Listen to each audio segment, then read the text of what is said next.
श्लोक। धृतराष्ट्रोवाच धर्मक्षेत्रे कुरुक्षेत्रे समवेता युयुत्सव माम का पांडवाश्चैव किम कुर्वत संजय।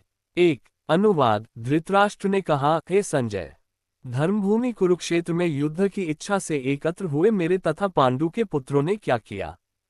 तात्पर्य। भगवद्गीता एक बहुपठित आस्तिक विज्ञान है जो गीता महात्म्य में सार रूप में दिया हुआ है। इसमें यह उल्लेख है कि मनुष्य को चाहिए कि वह श्री कृष्ण के भक्त की सहायता से संवीक्षण करते हुए भगवद गीता का अध्ययन करे और स्वार्थ प्रेरित व्याख्याओं के बिना उसे समझने का प्रयास करे।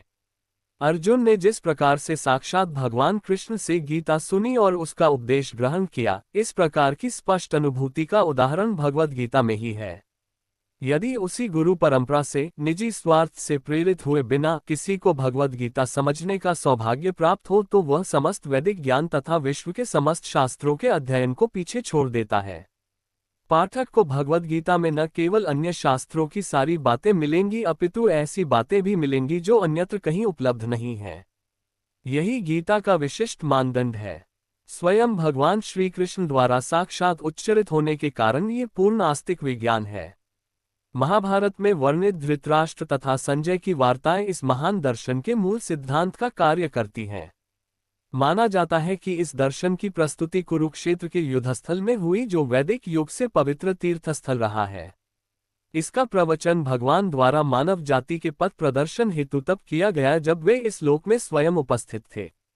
धर्मक्षेत्र शब्द सार्थक है क्योंकि कुरुक्षेत्र के युद्धस्थल में अर्जुन के पक्ष में श्री भगवान स्वयं उपस्थित थे। कौरवों का पिता धृतराष्ट्र अपने पुत्रों की विजय की संभावना के विषय में अत्यधिक संदिग्ध था।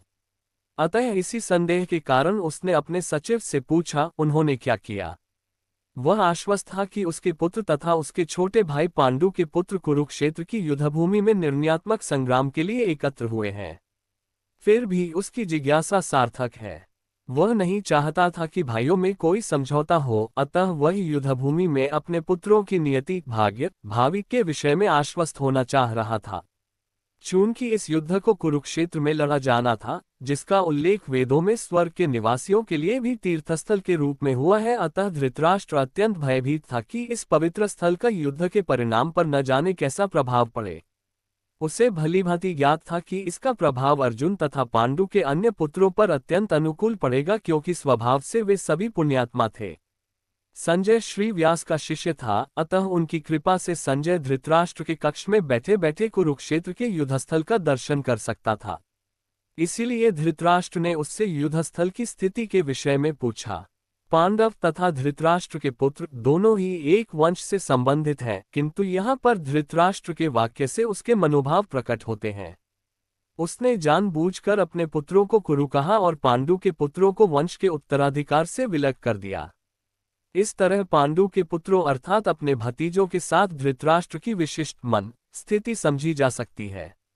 जिस प्रकार धान के खेत से अवांछित पौधों को उखाड़ दिया जाता है, उसी प्रकार इस कथा के आरंभ से ही ऐसी आशा की जाती है कि जहां धर्म के पिता श्री कृष्ण उपस्थित हो वहां कुरुक्षेत्र रूपी खेत में दुर्योधन आदि धृतराष्ट्र के पुत्र रूपी अवांछित पौधों को समूल नष्ट करके युधिष्ठिर आदि नितांत धार्मिक पुरुषों की स्थापना की जाएगी। यहाँ धर्मक्षेत्र तथा कुरुक्षेत्र शब्दों की उनकी ऐतिहासिक तथा वैदिक महत्ता के अतिरिक्त यही सार्थकता है।